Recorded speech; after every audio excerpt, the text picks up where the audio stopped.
आज मु चुली रे देसी स्टाइल रे खासी मांस प्रस्तुत करुछि।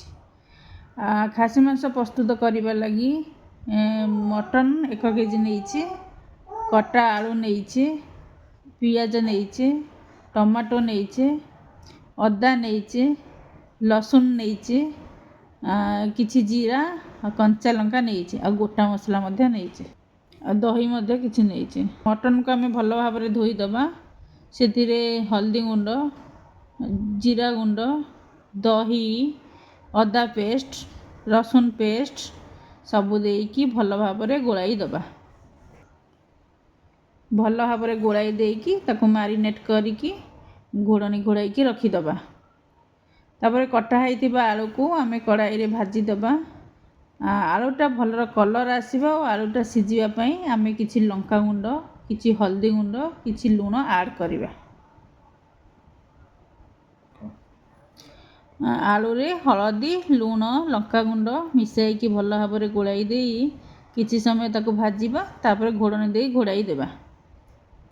ये देखंतु आलू बे मोर भाजी हो जाइए। आलूर मत बढ़िया कलर आसी ताकू एक पात्र रे काढ़ी दबा।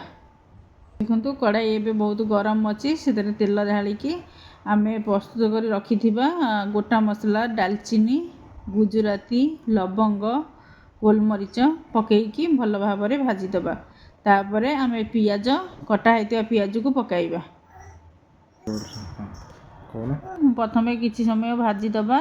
भाजी सारा पर से पियाज रे आमे लूण, लंका गुंड, हल्दी गुंड ऐड करिबा।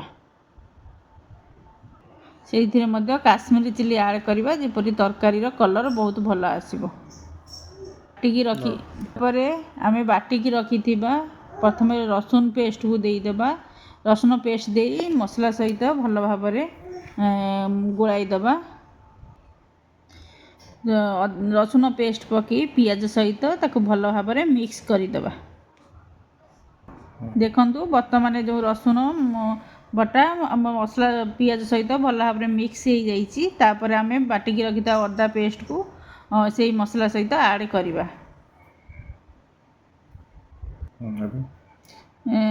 एबे से मसला सहित अदा पकई थिबा को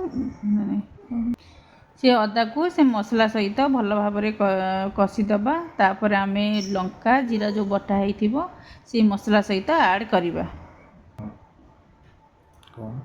तापर कौन है तापर आमे धनिया गुंड से मसला आमे धनिया गुंड दबा।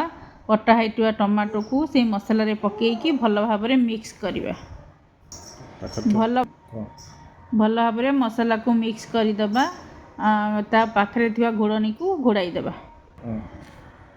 वर्तमान आमे घोड़नी काढ़ी दबा। देखंतु मसला हमर भल भाव में हो जाइए।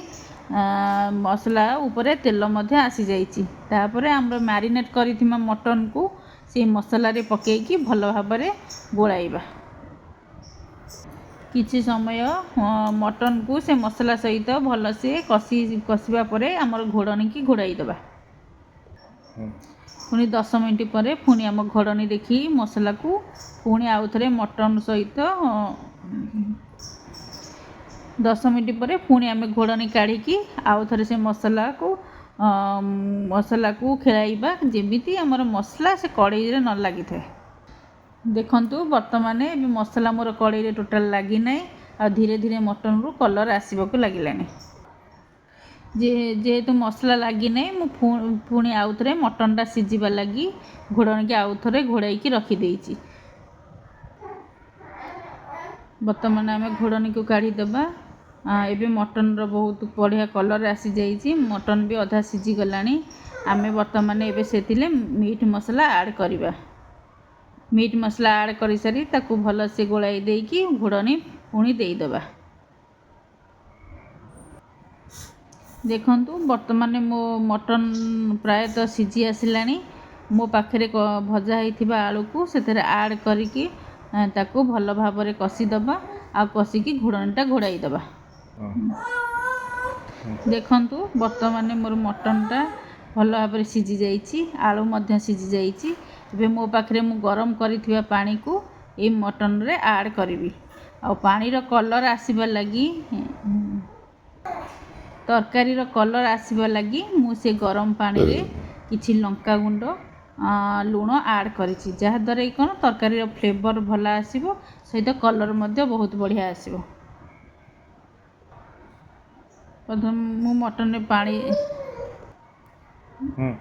बर्तमान मु पानी दे दे मटन को भल भाव खेलैकी घोड़न दे घोड़ाई देली।